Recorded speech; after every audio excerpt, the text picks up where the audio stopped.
So I've been thinking a lot about the importance of understanding, and that's what I want to talk about today. I think understanding is such a foundational connection to kind of all the qualities that we're cultivating. To have understanding means then you can have empathy for others. It's connected with acceptance, kindness, compassion. Understanding is kind of that base foundation from which all these beautiful qualities emerge that we're trying to develop. The conflict in the Middle East reminded me of a story that I read in Nonviolent Communication by Marshall Rosenberg that I'm pretty much always reading because it's got so much wisdom in it. So I'd like to share this story. This is from the words in Marshall's voice.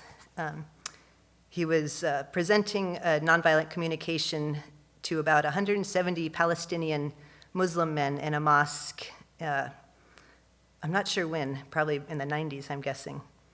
He said, attitudes towards Americans at that time were not favorable. As I was speaking, I suddenly noticed a wave of muffled commotion fluttering through the audience. They're whispering that you're an American, my translator alerted me, just as a gentleman in the audience leapt to his feet. Facing me squarely, he hollered at the top of his lungs, "Murderer." Immediately, a dozen other voices joined him in chorus, "Assassin, child killer, murderer." Fortunately, I was able to focus my attention on what the man was feeling and needing. In this case, I had several clues. On the way into the refugee camp, I had seen several empty tear gas canisters that had been shot into the camp the night before. Clearly marked on each canister were the words, "Made in the USA." I knew that refugees harbored a lot of anger towards the United States for supplying tear gas and other weapons to Israel. I addressed the man who had called me a murderer.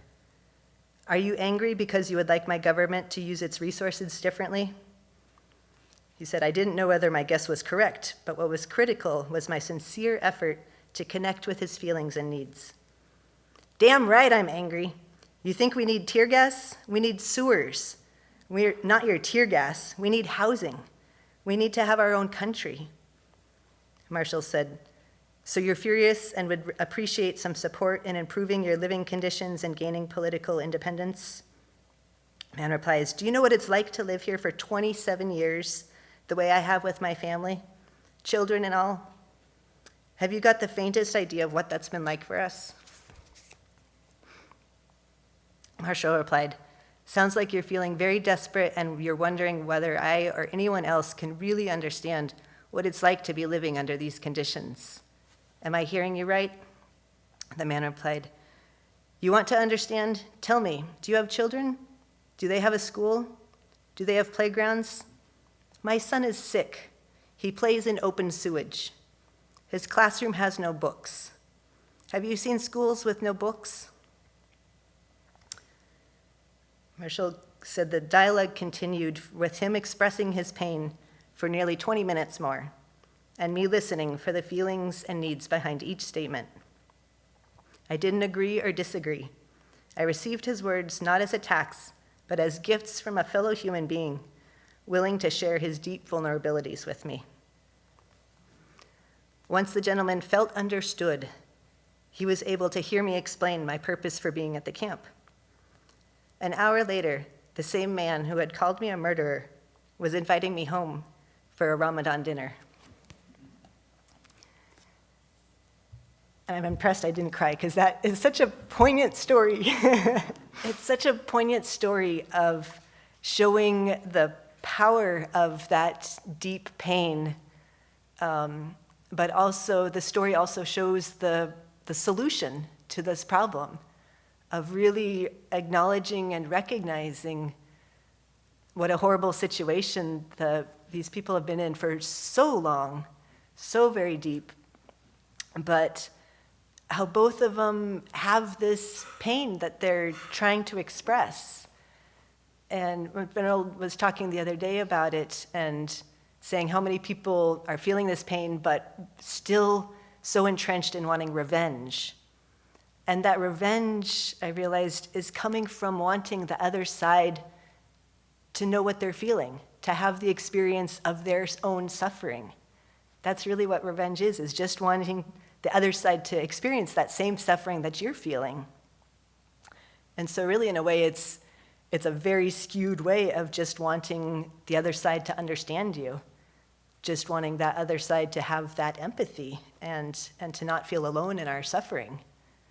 And so it's a twisted way that we confuse our things and forget what our deepest feelings and needs are and act in completely atrocious, unskillful ways that aren't going to get what we really want. I recently read that Thich Nhat Hanh said that understanding is the source of love. And it's from that connection and really putting ourselves in the other shoes that we can understand people from where they're coming from. I think that was what the power from the Desmond Tutu, the Truth and Reconciliation program and process that he did was bearing witness and letting people share their pain, to letting people be heard and to be understood, and to find that commonality that people were feeling the same feelings, feeling that same pain, and bring that connection and that understanding. So I think Marshall Rosenberg's wisdom is seeing that power of simply just expressing our feelings and needs and having them heard and acknowledged is so powerful. That's our tool that we can really work with. In the title of his book, he says, if violent means acting in ways that result in hurt or harm, then much of how we communicate can indeed be called violent communication. And so in looking at this situation in the Middle East, I've been looking at my own mind and seeing how similar it is, of seeing how easy it is to cultivate a mind of judgment or division, how I have hatred and anger in my own mind towards kind of the stupidest, pettiest little things. And how hard it is to subdue that, how hard it is to work with that. And so, but I think that's the best thing that we can do to help is to work on that, to especially in a good situation, as ideal a situation as we have, a peaceful situation as we have here at the Abbey, and in so many other places where we have good conditions to live, not where we're starving and being threatened on a day-to-day basis. But this is where we can work on changing that mind that so easily slips into hatred or anger or judgment and division, which comes from a place of not understanding. It's coming from my solid view, thinking that I'm right, and not even attempting to look at the other person's perspective or situation and recognize that there's so many different factors going into whatever situation that's happening that I'm not aware of. And it takes effort to do that because it's such an automatic reaction to judge and to feel threatened and defensive. So it takes that conscious effort to want to put myself in another person's shoes and to seek that understanding. Another element that's connected with understanding, I've realized, is respect. That I wouldn't judge or hate someone if I respected them, and that respect is about understanding and appreciating the other person. Again, putting myself in their shoes and, just seeing things from their eyes. That can bring a sense of respect. So I think, just coming back to this determination to work on my own anger, my own judgment, my own misunderstandings is good fuel to how to work with this situation that we all find ourselves in, because it's not going to get easier. We're all aging. We're going to face death. We're all going to get sick. Climate change is getting worse. Political instability is getting worse. So, things aren't getting easier, but we still have this power to work with our minds and to connect with each other and to understand each other. And through that greater connection and that greater understanding, we can connect with our hearts and create more seeds and more ripples of peace and stability within ourselves that can work for helping for the rest of the world as well.